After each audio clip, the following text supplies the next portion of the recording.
I hope you all know what funnel is. If you do not know what funnel looks like, I'd like to show how funnels looks like. See, this is funnel. You got it? You put water on it, or you put oil or kerosene, it falls down, right? This funnel. So this is what we are training for 3 days. From last couple of days, me and Pastor, we are also having a conference for funnel things, business, online business. So this is what funnel looks like. Now, why I'm bringing this funnel here? Now, can we just take to the next slide? See, we are going to pour a true gospel here. True gospel is very important. But how will you know the true gospel? Without reading the scripture. That is not possible, right? We have to study the word of God from Genesis to Revelation. Don't skip any of them. Read all of them. Try to understand. Let's learn to divide the word of truth correctly. So we need to study in context. So Genesis to Revelation, I believe that's a good beginning, especially for my family. So we need to put a true gospel. When we put a true gospel in the funnel, something happen inside it. What is that? See, the repentance will happen. When it goes inside, the true gospel will go inside, the repentance will happen. And what is that repentance? Many times we are so confused with repentance. Last time I have shared what biblical repentance is. Repentance is nothing but the change of mind. It's not talking about you are doing sin right now, stop your sin right now and just turn back to God. This is not what repentance means. But it is good to turn from your sin. But when you are talking about biblical repentance in the new covenant, it is talking about change your mind. In Greek word, it is metanoi, change your mind. So when this repentance happens in our life, what will happen? That is exactly this year. What will happen this year? Breaking through. Amen. Breaking through will happen. The breakthrough will happen in our life. So the true gospel is very important. We need to understand the scripture. We study the scripture, and repentance, the changes will the change in our mind, in our soul, in our spirit. Many things will happen. Many changes will happen. The shifting things will happen, and the breakthrough will be the manifestation. So I believe that this year is breakthrough for every individual of our church. Amen. And you know what? The devil, the evil, our enemy really hate our church. That's why he's trying his best to keep the number less so that the gospel will not reach too many. Okay, the true gospel is so precious and so powerful. The devil hates it too much. He wants to put things like mix up, lukewarm, 50-50, balancing with law and grace. So he wants to put like that. That is still fine for him.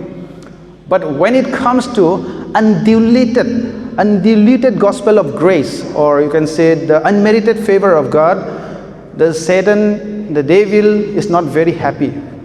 He's always working against us. So what happened in the Bible? When we study the Bible, we found two periods. The previous period is called the law. The second period is called the grace. The grace period and the law, grace period and the period which we are under the law. So under law, what happened? This repentance which I just shared, what happened in the old covenant time, during the law time, what happened? You have to repent first. You have to change everything first in order to be blessed. That's what happened in old covenant. That's what happened in all under law. However, if you are under grace, God will bless first, and that goodness of God will lead you to repentance. Amen. When we know that how good our God is, we change, right? You cannot change first. So First, we have to clean ourselves. I mean, when you take bath, you put the soap, you put the water, and then you clean, right? You first clean and you don't put soap and water. So it is not wrong, okay? When people preach about sin, there are many preachers, which they are revival preachers, which talk about sin, which talk about condemnation, eternal condemnation is coming, repent, like, it's okay. Those preachers are fine. But what does the Bible says about them? Let's just look out, because the Bible says in 2 Corinthians chapter 3 verse 9, it says that this type of ministries is called the ministries of condemnation. It is not wrong, okay? I'm not against them. It is not wrong, because they had a glory. See, they had a glory. The ministry of condemnation had glory, right? They had a glory. That's why many people are saved, because of such preachers. But you know what is more powerful? When I read this scripture in full, see, when I read it full, the ministry of righteousness exceeds much more in glory. Amen.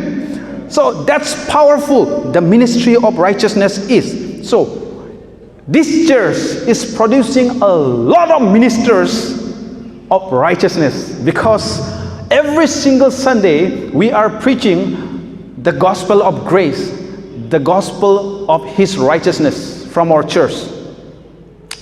So our church is 24/7 in the business of raising ministers of righteousness. Amen. Now, when we look back to the Old Covenant, there are certain period of time you can see the pure picture of this the ministry of righteousness. It's there in the Bible, in the Old Testament time. That was the shadow actually. This is the right time, this is the perfect time, but that was the shadow of what is happening today. So the time was when the people of Israelites was taken from Egypt to the Canaan, right? So there was a time, the Bible says, no one died, no one was, everyone was so perfect. So I just want to see the scripture. Today I'm going to bring out a lot of scripture today. So be prepared. So the scripture says in Exodus. See, in the book of Exodus it says the children of Israel journeyed from Ramesses to Succoth, about 600,000 men on foot. Men, okay, only men. Besides children and women are not counted, only man. That means it's a lot of people, right? 600,000, that is 6 lakh, right? 600,000 means 6 lakh. So according to many scholars, it says that if you count with women and children, it will be around 20 to 30 lakh people. Because during those times, one man used to marry with many women, and they have many children, right? So if you count all the children and all the women's, it will be around 20 to 30 lakhs. So this is a huge amount, a huge number of people. So all these peoples, we are taken from the Egypt. They were the slave in Egypt, they were tortured. But when they were taken, God used Moses to bring them back from Egypt. All these people, 20 lakh people or 30 lakh people, none of them were sick, none of them were died. Why I'm saying this? Because the Bible says so. Can you just see the next script, the next verse? See, in Psalm it says, He also brought them out with silver and gold, and there was none feeble among His tribes. None of the person who was taken from that Egypt were sick. कोई बीमार नहीं थे. परमेश्वर जब उन लोगों को लेके आते, एक इंसान नहीं थे जो बीमार था. सारा सब तंदुरुस्त थे. They are all full of health, right? Are they obedient? Are they good enough? No. They were complaining like anything. When the Red Sea was before them, they complained to Moses, Moses, don't you find enough grave for us in Egypt? You brought us here to die in that sea. They complained. But what God did, God parted that, divided that sea, Red Sea, into two parts, right? God divided the Red Sea. And when there were no water, God turned the bitter water into sweet, right? And when there were no food to eat, God provided them manna from heaven. All these things are happening. They are complaining to God again and again. But still, they were blessed. None of them were punished for they are complaining. But we all know, right? Complaining is sin. Complaining is also a sin. They are sinning against God, but still, God is blessing them. Why? Because of the covenant made to Abraham. That is because of the covenant. Okay? And today we are also under the new covenant. Jesus has died for us at the cross. Because of that, today we are blessed. We are blessed not because how good you and I are, because what Jesus has done at the cross, that's the reason you and I are blessed today. Right? Now, what happened to these Israelite people? The moment they start saying that I can do everything by my own, the tone of God, the behavior of God changes. We can see in the 10 Commandments. Do you know 10 Commandments? It's mentioned in Exodus 20. This is very famous. Just before giving Exodus 20, that 10 Commandment, there was one chapter called Exodus 19, right? So in Exodus 19, it says, in 19:8, if you read all of them, I have just quoted few of them, just one scripture. They said to God like this, all that the Lord has spoken, we will do. This doesn't sound bad. It is okay, right? But if you read the context, you will know. Right after saying this, God changed the tune. God changed everything. He said that, Moses, tell these people not to come near to Mount Sinai. Do not let them touch the Mount Sinai, else they will die. Why? Because in the one pastor was saying that the original text of this, original translation of this word is very harsh, very rude. I can do, I don't care how good you are, but I can do whatever you say. That means you are belittling what other people are doing for you, how other people are blessing you. They just want to prove themselves that they can do. And that is a big insult to God, you know. So, right after this scripture, Exodus 20 came, which is the 10 Commandments, the big 10 Commandments. Before that, what happened? Before giving 10 Commandments, God was so good to them. The unmerited favor were upon them. There was a cloud on the daytime when they were very hot. The cloud used to cover them. And during the night when they are very cold, they will see the pillar of fire so that they will feel warm. Right? How good our God is. So today, I just want to encourage each one of us that let's not exchange the covenant by our effort. Okay? Let's keep the covenant to Jesus himself. Let him be our covenant, the middleman. Okay? Let's not try to bring our all effort in order to be blessed. That is a wrong motive today. So, in Exodus 20, the 10 Commandments was given. And when after this 10 Commandments, what happened? If they complain, they die. If they do anything wrong, they die. They start dying. People start dying after that.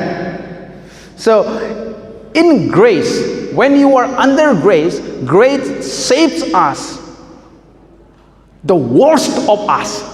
Grace saves the worst of us, but the law condemns the best of us. No matter how good you are, if you are under law, you are still condemned. But if you are under grace, I am not encouraging you to go and sin a lot so that you will have a lot of grace. No, I'm not saying that. But let's understand this. If you are under grace, the worst of you, we are also being saved. Amen? So, let's just read out the ministry of condemnation things. Let's just go up, the next scripture. We just read 9, right? Now we are reading 7 and 8, just before, advance. We are going advance. So, if the ministry of death, now the ministry, who are those ministry of death? Who are those ministers? What kind of ministry is the ministry of death?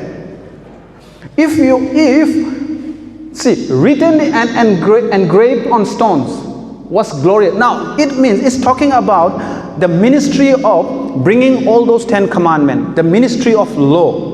The Bible says the ministry of law is the ministry of death. That's what the Bible says. And engraved on stone.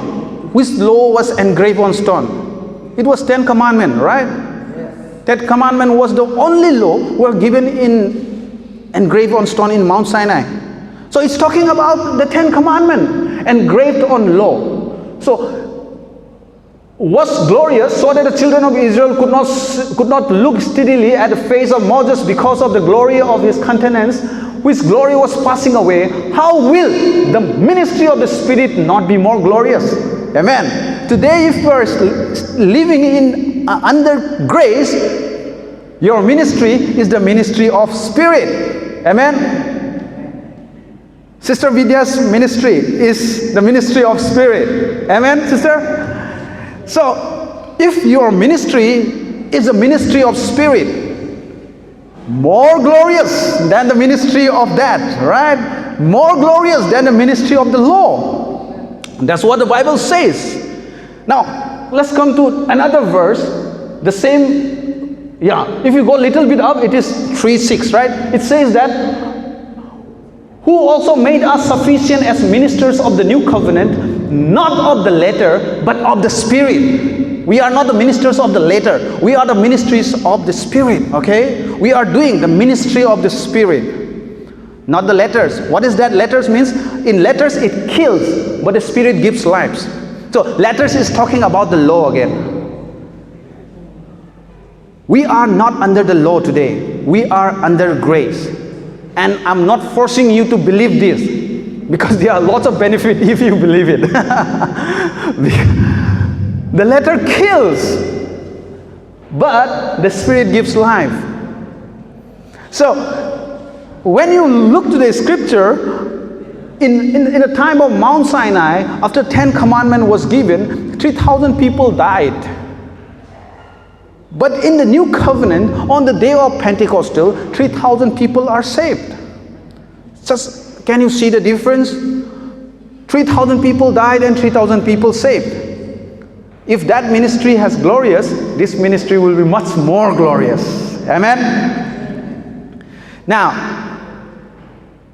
I would like to encourage each one of us, of our church, let's bring ourselves. Let's bring ourselves from Mount Sinai to Mount Zion. Let's live our life in Mount Zion, not in Mount Sinai anymore. Amen? So the question is how?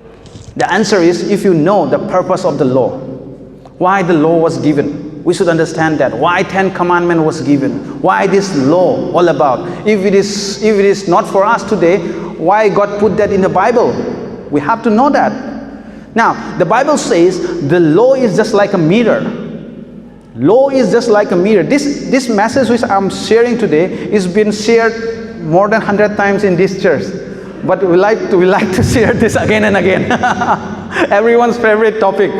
But I like to share it again and again. The purpose of the law. Now, law is just like a mirror. If something's wrong in my face, if I look at that mirror, I know that something is wrong in my face. But by looking at that, it will not clean my face. I need something else to clean my face.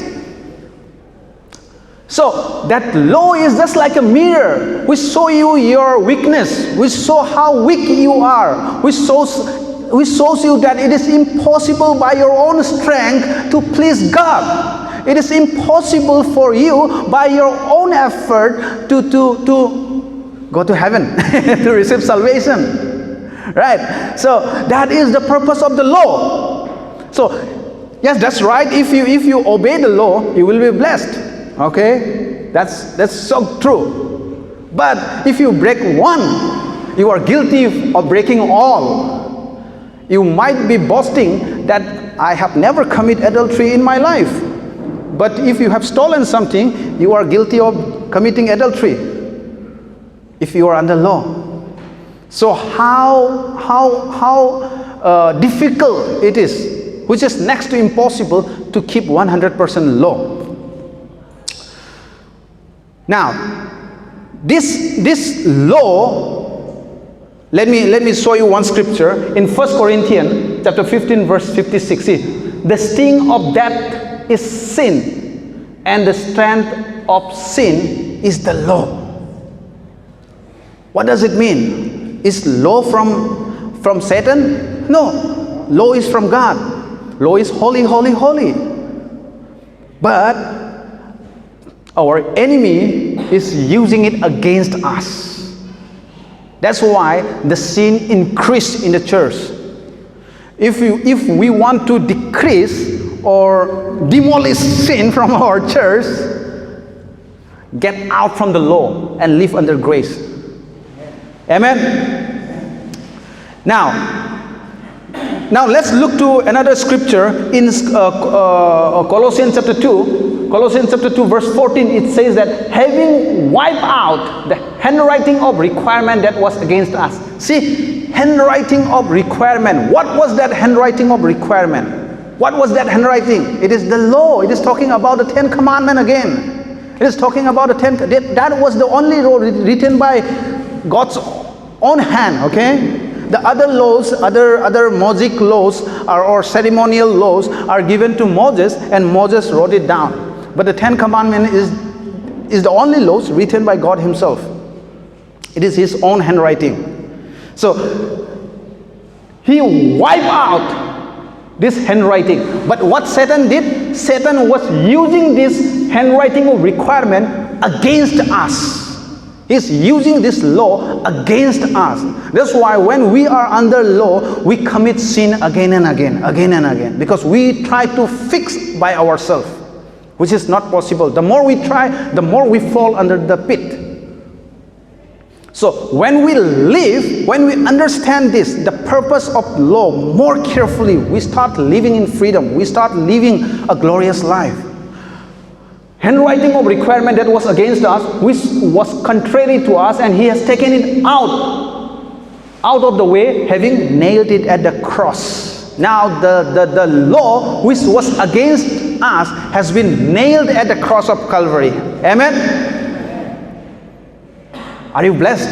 Yes. Because the scheme of the enemy has been nailed at the cross.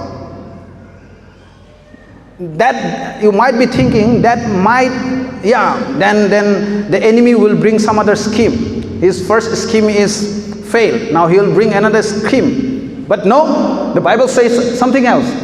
In the next verse, in 15 it says, having disarmed principalities and powers.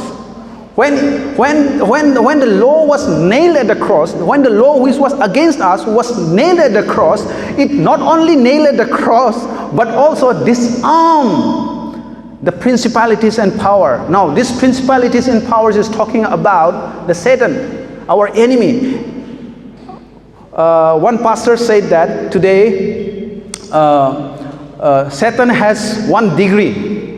The degree is called PhD. So that he holds that degree. In today's world, PhD stands for doctorate, right? But in their time, it was permanent head damage.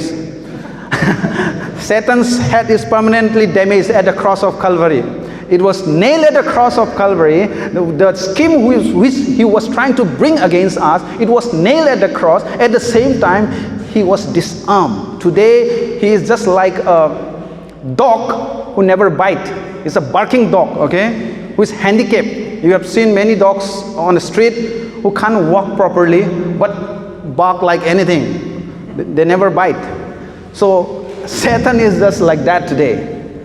If we know the scheme, if we know what God has done for us, that barking dog has no authority over us anymore. Amen? Do you believe that? He is just like a barking dog, has no power at all.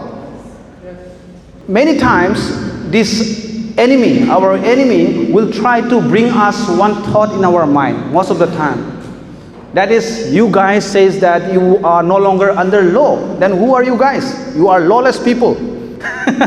You are lawless people, but that is wrong. Lawless is a very negative word. We are not a lawless people. Jesus fulfilled that law for us. Okay? He fulfilled. He didn't come to destroy the law. He came to fulfill it. That's what the scripture says. And when he fulfilled it, you are no longer under that law. You have been redeemed completely. If I purchase something from the shop, I'm not able to pay the money. When someone come and paid it, that means I don't need to pay it anymore, right? You are free from that debt. So that's exactly. See, when you look at the life of Abraham, God called him his friend. He was not under the law during that time, but God called him his friend. God didn't call him you lawless Abraham. He was God's friend. That's what the Bible says. And also, many times we think that in the Bible which says that many people are called and few will be saved. That means the salvation, the message of salvation reached to very, very few of us, and among that very few, again filtered, will be saying that Lord, Lord. Many people will say Lord, Lord, will not be saved. Again filtered, again filtered, again filtered. So the few residue will go to heaven. We think like that, but I believe that is not true, because John, the Apostle John, when he wrote the book of Revelation from the island of Patmos, he said that he saw a multitude, a huge number of people in heaven. That means many people are going to heaven. Don't worry. You are going to heaven if you receive Jesus Christ as your personal Savior. Don't filter yourself, okay? You are going to heaven for sure. If you receive Jesus Christ as your personal Savior. Or don't judge other people. Brother, you are not going. Or sister, you are not going. Don't say that. Let them come, okay? Let them come. Let's go together, all of us.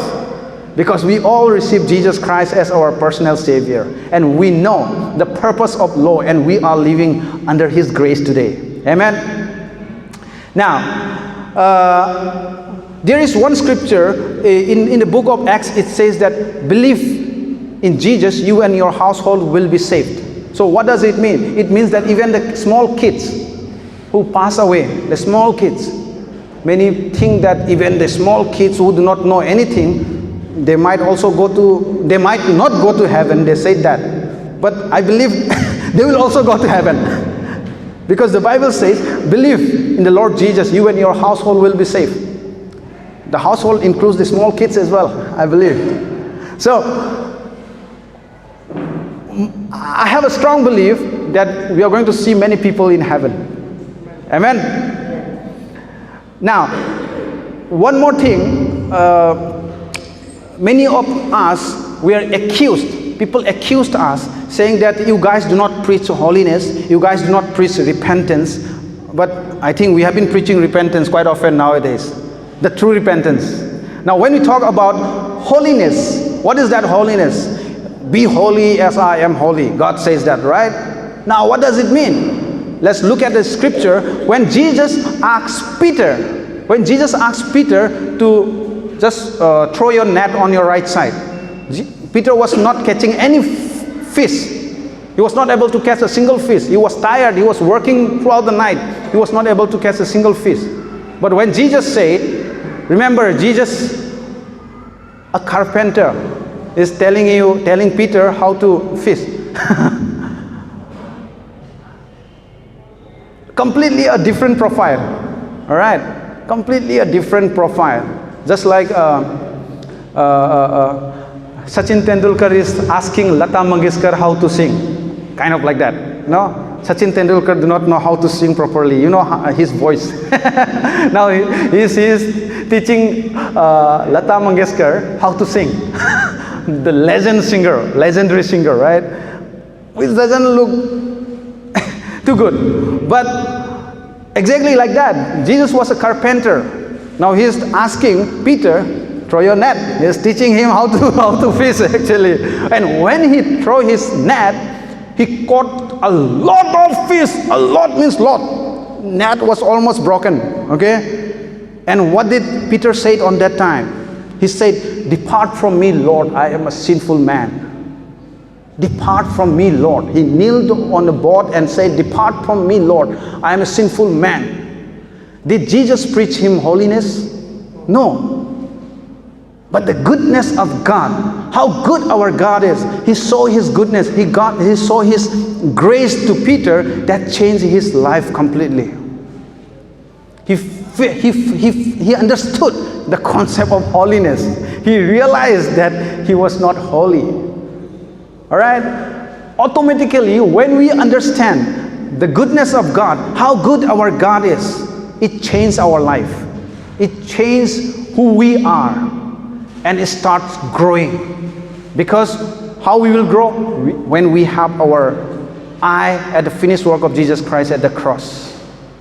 When we depend on ourselves, if you make a ECG graph like this, it will go like this. On Sunday, it will be quite high. Monday, little bit down. And Wednesday, down, down, down. Till Saturday, oh, it's going down. On Sunday, it will go up little bit, our faith. Okay?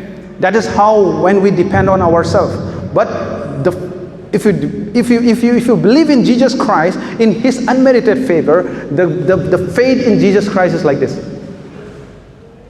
It's always high. It's always high. It will never go down because our Jesus never fails. Amen. So let's all believe. Let's all believe in the finished work of Jesus Christ, that we are no longer under law. The law which was against us, contrary to us, has been nailed at the cross of Calvary. Now, there is one scripture in Luke chapter 18 and Luke chapter 19. There are two stories. In chapter 18, Luke chapter 18, there is a young rich ruler who boasted himself and tried to, bring all his self-effort. He came to Jesus Christ and said, Rabbi, what shall I do to inherit the kingdom of God? What shall I do to inherit the kingdom of God? He was so boast as if he can do. But Jesus said, okay, then thou shalt not commit adultery, thou shalt not steal. He gave him all the law. But that guy says, he was so proud, full of attitude. Those things that I have been doing since my childhood.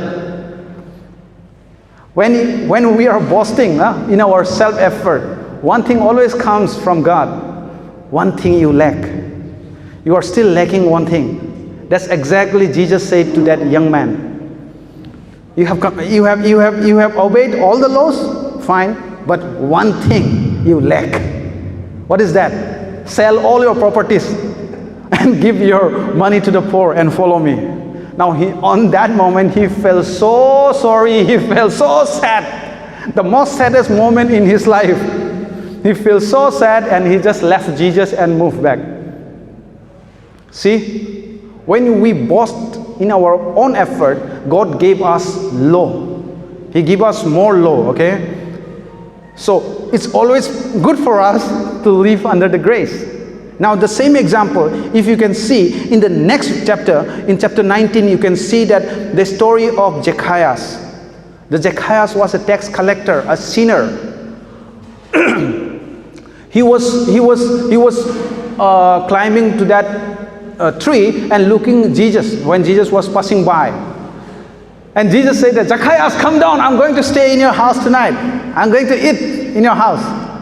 So Jesus went to his house and ate in his house. And what happened? That guy, that Zacchaeus, he was a sinner, a tax collector. He was so blessed by coming of Jesus. He said that from today onwards, whoever I have collected tax, I'm going to return it thrice, fourth, whatever. He returned all of them. That Jesus said, salvation has come in this house. Amen. That is our Lord Jesus Christ. When you are boasting by your own effort, you will see one thing you lack. You will always get from God. But when you see yourself that not worthy, that not boasting, knowing that you need a Savior, you will always see the grace of God. That the rich guy who was very rich, he was not able to give a single penny to God.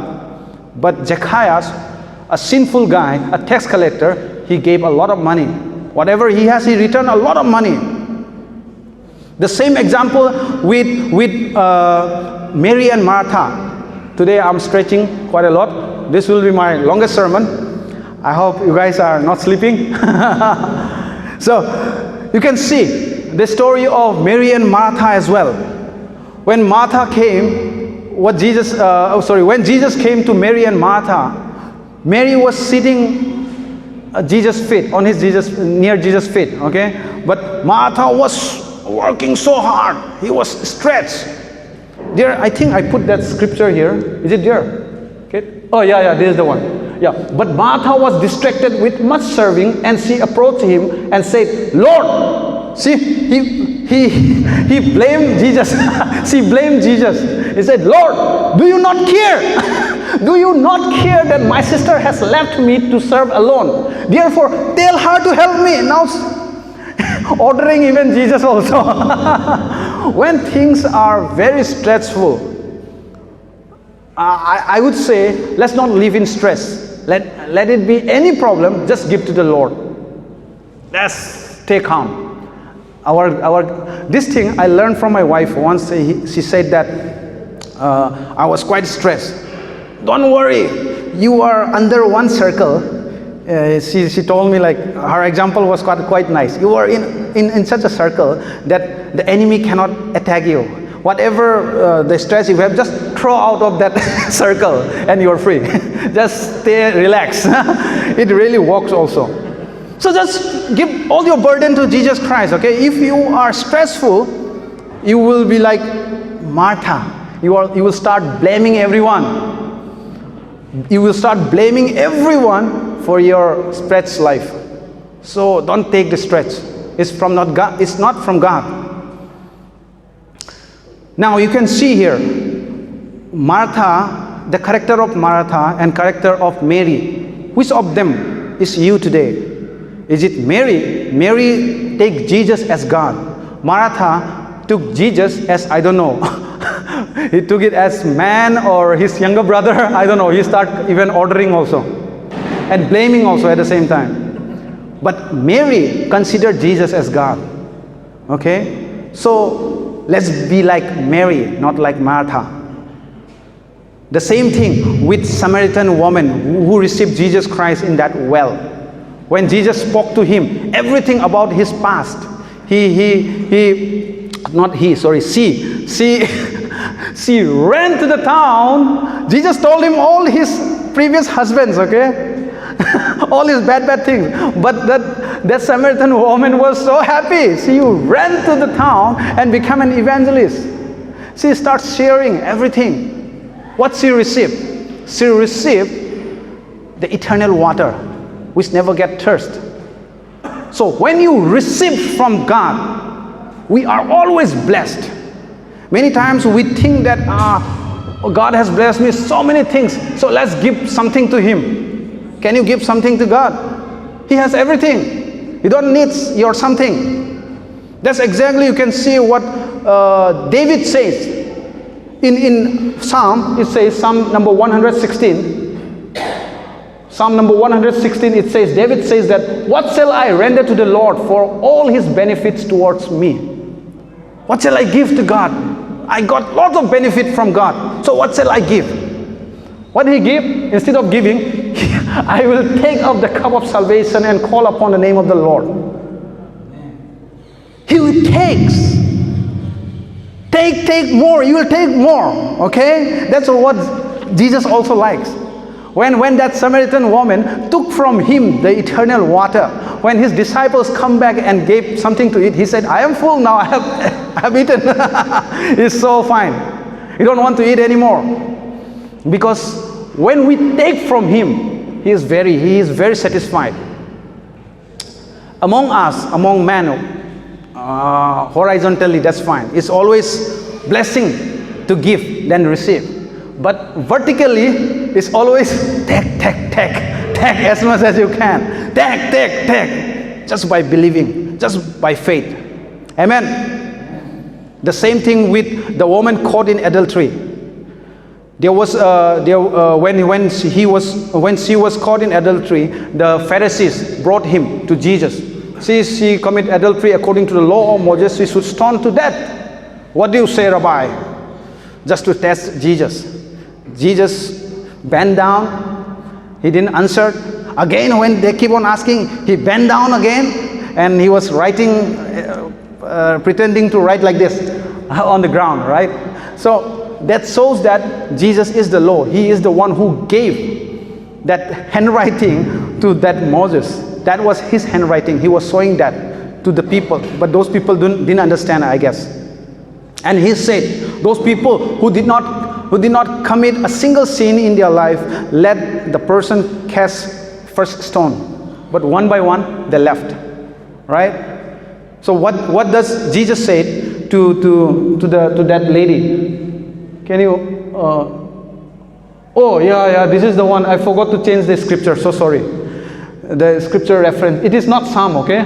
It is John chapter 8. You will find in John chapter 8. It is not Psalm. You can remove this one. That's fine. So when Jesus had raised himself up and saw no one but the woman, he said to her that when he was writing down and when he said that cast the first stone who has not committed sin, everyone has left. When he stood up, he found no one. All are left. Only that woman alone who was caught in adultery. She could have ran away also, but she didn't run. She was there. And he asked her, "Women, where are those accusers of yours? Has no one condemned you?" She said, "No one, Lord." And Jesus said to her, "Neither do I condemn you. Neither do I condemn you. Now go and sin no more." Now, if you are attending a church where the law is preached, you will never find this preaching. You will find like, "Go and sin no more, then we will not condemn you." You will find that type of preaching. But Jesus' preaching was very different. He first give the gift of no condemnation, and then he will give, "Go and sin no more." Because when we receive the gift of no condemnation, that empower us not to sin again. Amen. So we have to be fully equipped in order to not to sin. I remember one thing, in one company, one guy came to give an interview. He said that